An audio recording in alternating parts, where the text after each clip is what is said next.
الحمد لله رب العالمين والصلاة والسلام على رسول الكريم اللهم صل على محمد وعلى آل محمد كما صليت على إبراهيم وعلى آل إبراهيم إنك حميد مجيد اللهم بارك على محمد وعلى آل محمد كما باركت على إبراهيم وعلى آل إبراهيم إنك حميد مجيد سبحانك لا علم لنا إلا ما علمتنا إنك أنت العليم الحكيم رب اشرح لي صدري ويسر لي أمري واحلل عقدة من لساني يفقهوا قولي.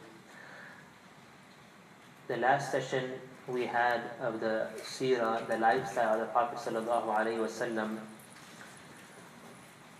we were discussing about those people who were amongst the Jews. They came by the Prophet sallallahu alaihi wasallam, and some of them did embrace Islam, but majority of the Jews did not follow the Prophet sallallahu alaihi wasallam. The reason being was that the Prophet sallallahu alaihi wasallam was not amongst the children of Ishaq alayhi salam, which was the whole chain of the prophets was coming till the Prophet Muhammad sallallahu alaihi wasallam was coming from the children of Ishaq alayhi salam. So the Jews, they thought that the last prophet Muhammad sallallahu alaihi wasallam will also be from the same chain, but Allah subhanahu wa ta'ala did not want it like that. In fact, Allah subhanahu wa ta'ala brought Prophet Muhammad from the family of Ismail alayhi salam. One clarification I would like to make over here is that in the last session I said by mistake, I made a mistake that Ishaq alayhi salam and Ismail alayhi salam, they were the sons of Yaqub alayhi salam. That was a mistake by me. I was corrected later on by the elders, alhamdulillah. So it's very obvious, but it just slipped out of my tongue. I made a mistake. They're sons of Ibrahim alayhi salam.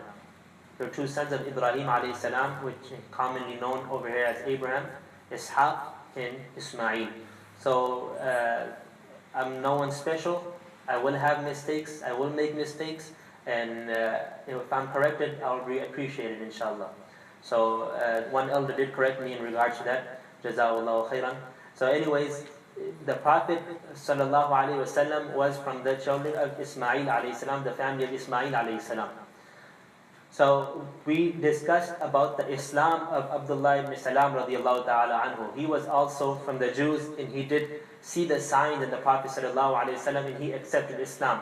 But as soon as he accepted Islam, the Jews, just before that, they said that if Abdullah ibn Salam, they said that he is our leader and son of our leader.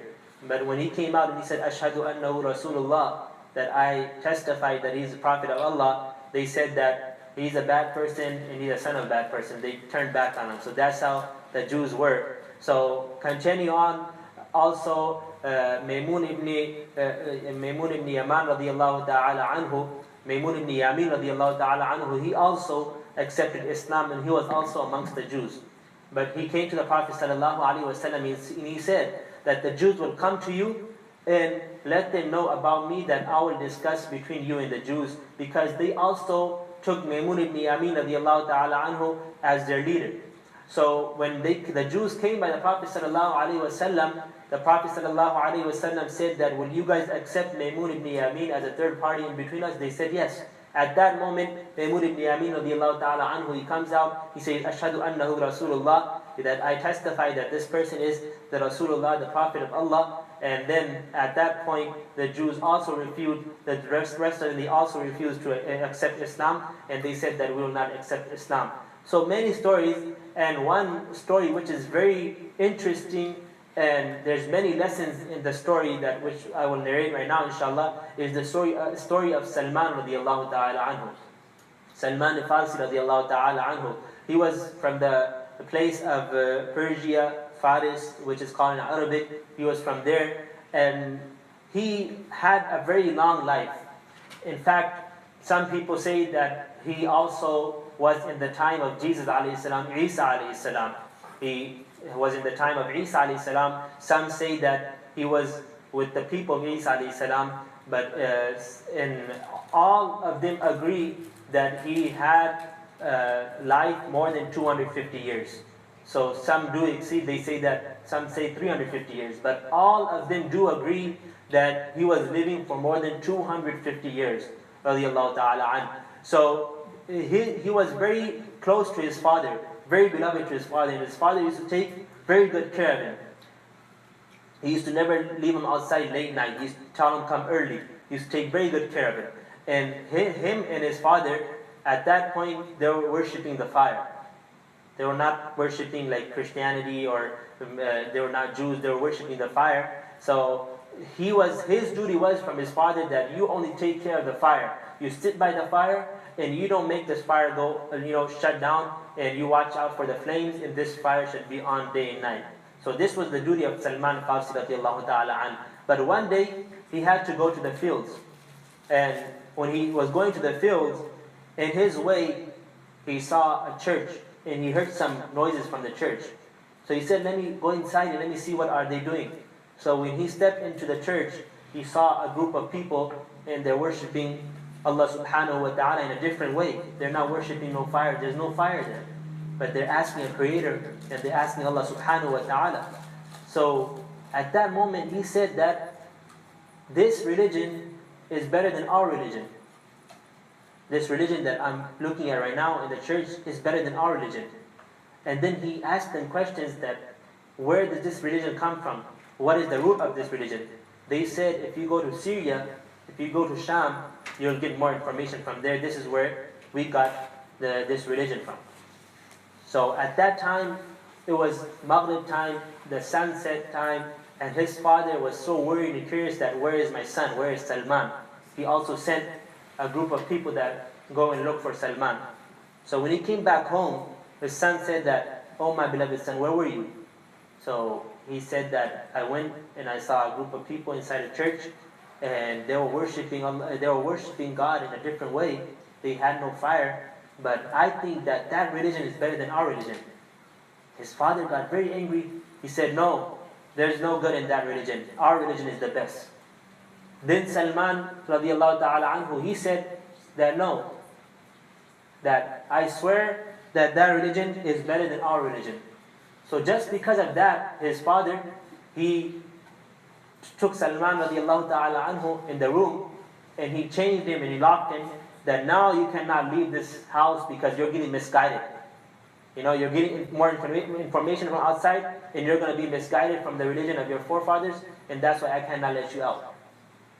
So now Salman radiallahu anhu, some way he got some information from the Christians that if someone is going to Syria, let me know, then I would also like to travel with them. So there was a group of people, they were going, so Salman radiallahu ta'ala anhu, somehow he managed to get out of the chain, and he also went with that group to Syria. Now when he's in Syria, this is a very interesting and long story of Salman Farsi, how he accepted Islam. In many lessons, inshallah, I will come to the lessons that how we find out that Salman Farsi, how he accepted Islam and what he went through. Very hardships and very tough times, but he was still looking for the truth. He never gave up. So anyways, when he went to Syria, he asked him that, who is the biggest pope over here? A big scholar over here of Christianity that I could go and learn the religion from. They said that there's a guy over there and you should stay with him and you should learn from him. He said, fine. So he goes and he tells him that I want to stay with you, I want to serve you, I want to be with you day and night, I want to learn from you. He said, fine, okay. But that pope and that scholar, he was not a good person. When he asked for charity, they give us charity for the church, he used to keep it for himself. So he used to keep the money for himself. And Salman saw this. In the whole community, they don't know about this. But since Salman is living with that guy, he found out that this guy is not a good person. He's keeping the money for himself. So when he died, now the people came and they went to bury him. And Salman said that don't bury him, he's not a good person. They said, why?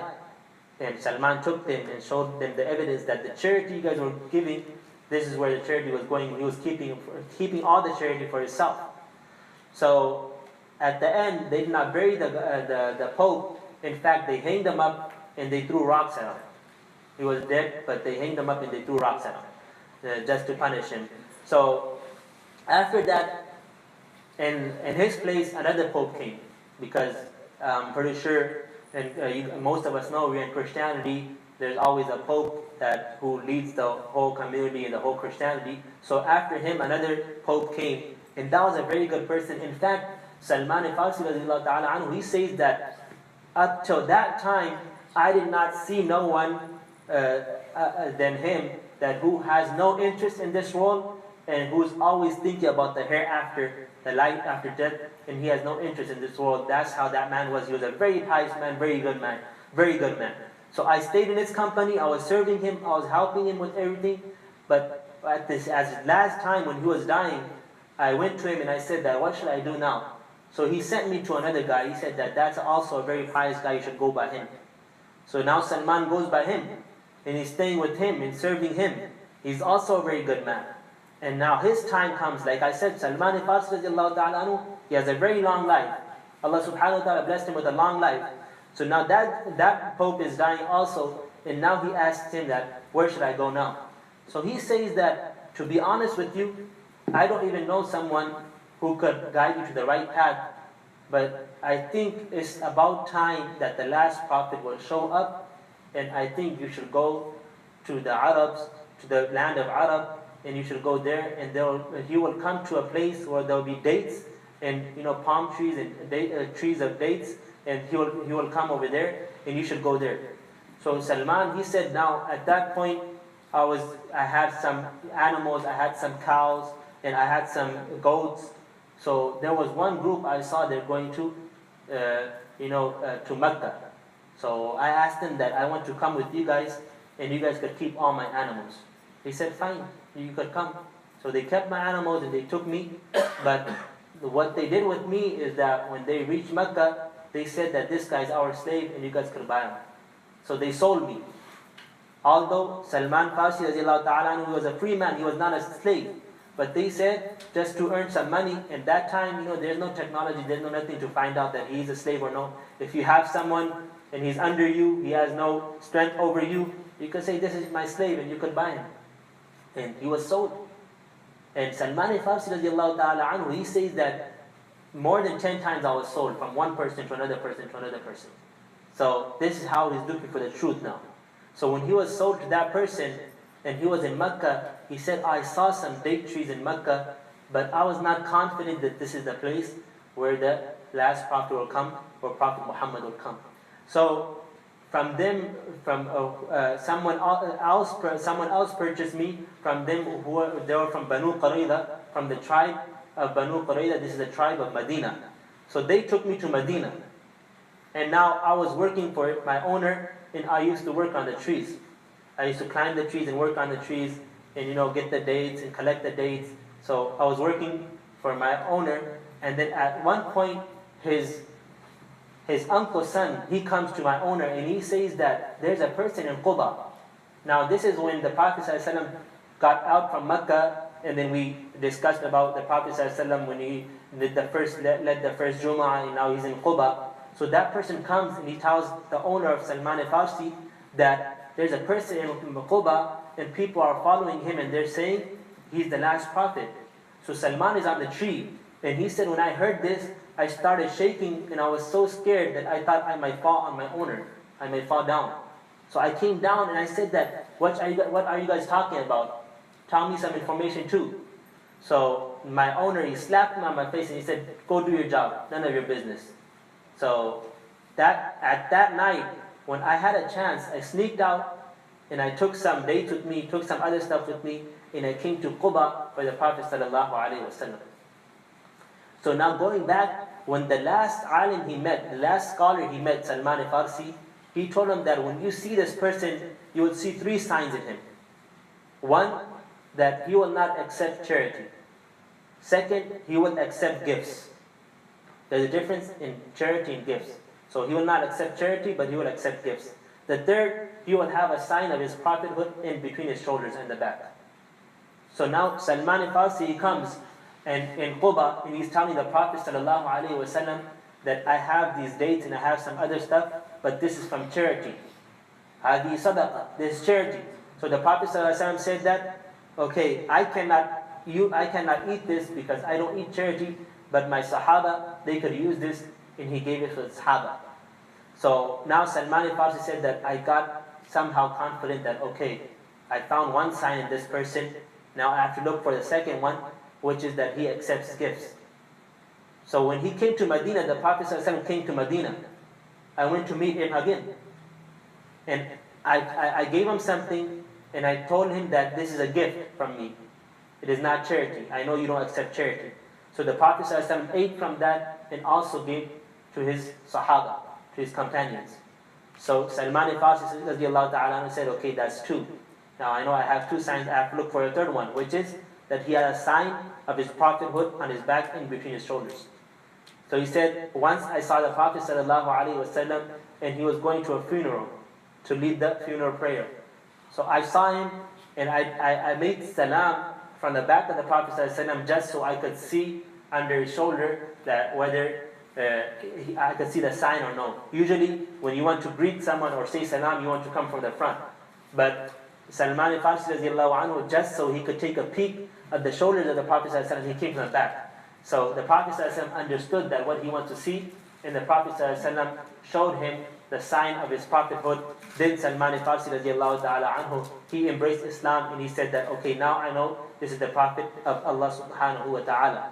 And now, since he was also a slave of his owner, he never could come by the Prophet again and again because he's under his owner. He has to get permission.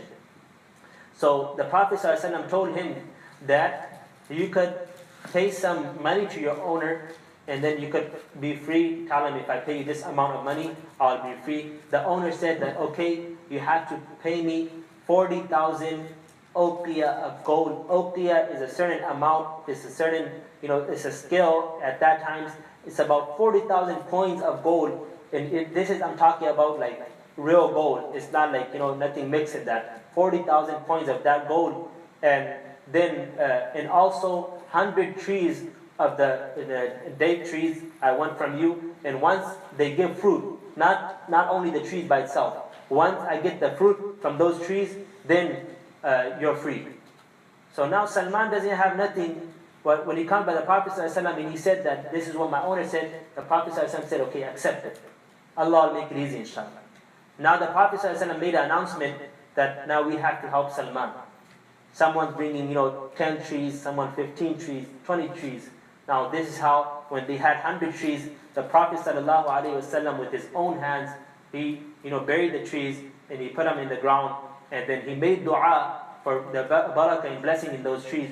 And in less than a year, usually it takes a very long time for the dates to, for the date tree to give fruit, but less than a year, those trees were full with fruits and dates. And that's how the Prophet ﷺ blessed the trees of Salman al-Farsi radiallahu ta'ala anhu.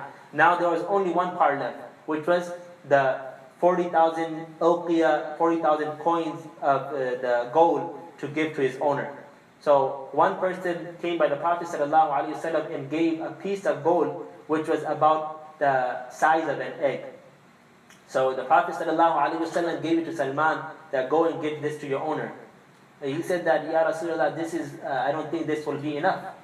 This is too less. The Prophet ﷺ said, you take it, inshallah, Allah will put barakah in it, you take it. So he said that when I took it and I put it on the scale, it was exactly as the amount that my owner wanted, 40,000 uqiyah.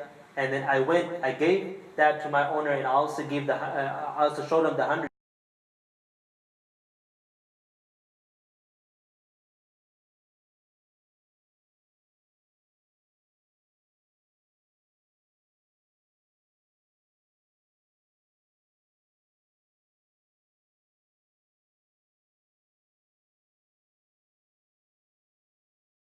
Because he was looking for the truth and he was looking for the Prophet ﷺ. He went through slavery, he was under people, he was working for people, and he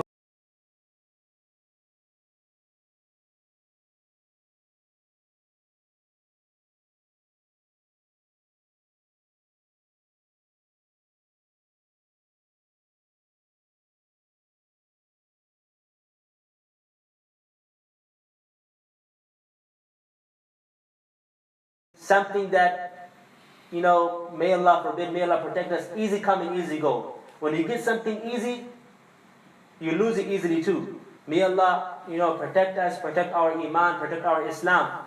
But when something usually comes easy, it's human nature that we don't care about it. So since I was born, since alhamdulillah, all of us, most of us, we were born, most of us, alhamdulillah, we had the bounty and ni'mah of Islam. But That's why most of the times, not all the times, but most of the times, when someone studies Islam and looks for Islam, and then they embrace Islam, they look for the truth, they are more, they follow the commands more than someone who was born as a Muslim. Because those who were, most of the times, okay, again, most of the times, those who are born as Muslims, they take it for granted. They don't have value for it. But the person who studies for Islam, and who was previously maybe a Christian, maybe a Jew, maybe an atheist, but he was looking for the truth. He read the Quran, and then he was looking for the signs, and then he was asking Allah subhanahu wa ta'ala, and then he found Islam. He has the value for Islam. So now we had Islam since we were born, alhamdulillah. That's a very big blessing. But many times we take it as granted. We don't have the value of Islam. Now our Islam, how did it come to us? It was because of the sacrifice of these Sahaba.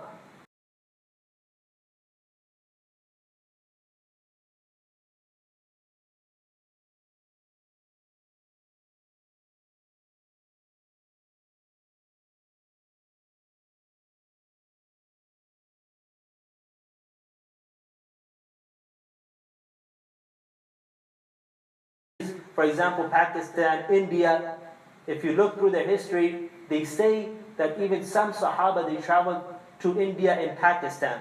And that's how Islam spread over there. That's how Islam came over there. They didn't just stay in Arab, they didn't just stay in Saudi, not only in Mecca and Medina. They went out, they spread the word. And that's how Islam came to us, with their sacrifice. They had hard times. They were punished by the kuffar. They were beaten by the kuffar. They had battles with them, but they still never gave up. And they're still fighting for Islam, and they're still safeguarding their Islam. And that's how today, alhamdulillah, we have Islam. So we have to realize that when we listen to these stories, these are no fairy tales. They went through this. Salman al-Farsi radiallahu ta'ala anhu, he went through this. Bilal radiallahu ta'ala anhu, he went through this. And it was very hot. It used to be very hot in Mecca. And they used to put Bilal outside on the desert, and they used to put a hot rock on his back. And they used to say that, you know what, turn back from your faith, turn back from your faith. And he used to still say that, Ahad, Ahad, there is only one God, one Allah, one Allah.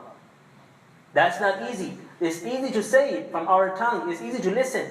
But if we realize that if I put myself in that position, that I'm being punished because وَمَا نَقَمُوا مِنْهُمْ إِلَّا أَن يُؤْمِنُوا بِاللَّهِ الْعَزِيزِ الْحَمِيدِ. What was the reason they're being punished? Because they only believe in Allah subhanahu wa ta'ala. That's it. Nothing else.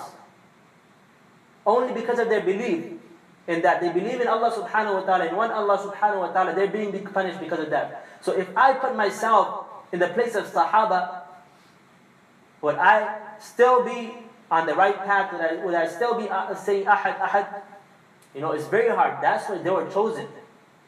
Radiyallahu ta'ala anhum wa radu an. That's why they got this title, that they were pleased from Allah subhanahu wa ta'ala, and Allah is pleased from them. And they were chosen. Every single companion of the Prophet ﷺ was chosen because they had such qualities that they were always standing with the truth, no matter what was the condition. Abu Hurairah radiallahu ta'ala anhu, he used to say that I used to ask many Sahaba for a hadith, that what does this hadith mean? Although I used to know it more than him. I used to know the meaning of the hadith more than him. But why was I asking him? Because I used to be so hungry that I used to hope that he would ask me to come inside his house and eat with him. I used to never eat for days because nothing to eat. And he said I used to faint because of that. Go so weak that I used to faint, and I used to be in the ways of Mecca laying down. And then someone used to pick me up and sit me down to the side and ask what's happening. And I used to ask people for random ahadith, random saying of the Prophet ﷺ, just so I could get an invitation that, okay, come and eat with us. This is what the Sahaba went through. This is how they got the Islam. And one hadith, the most narration that we find is from Abu Hurairah radiallahu ta'ala anhu. In the book of Ahadith, in the book of Bukhari, in the book of Muslim, the most narrations we find are from Abu Hurairah radiallahu ta'ala anhu. He did it for me and you. So those sacrifices they went through is for me and you, and we have to realize that what they went through.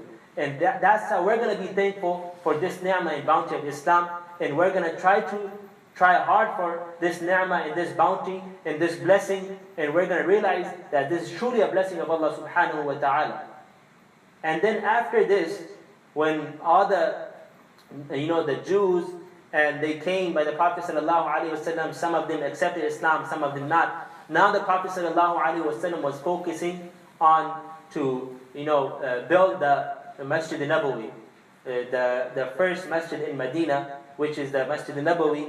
And this place was owned by two kids, Sahal and Suhail.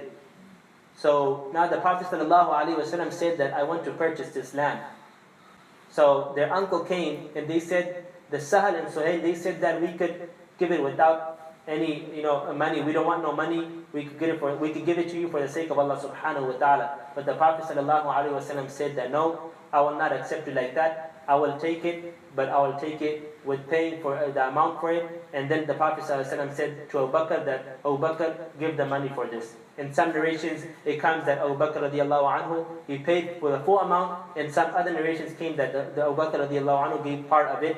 But most of the time, when we go through the lifestyle of the Prophet sallallahu alaihi wasallam, Abu Bakr radiallahu ta'ala anhu was the one who gave most of the wealth of his own to the Prophet sallallahu alaihi wasallam for the sake of Allah subhanahu wa ta'ala.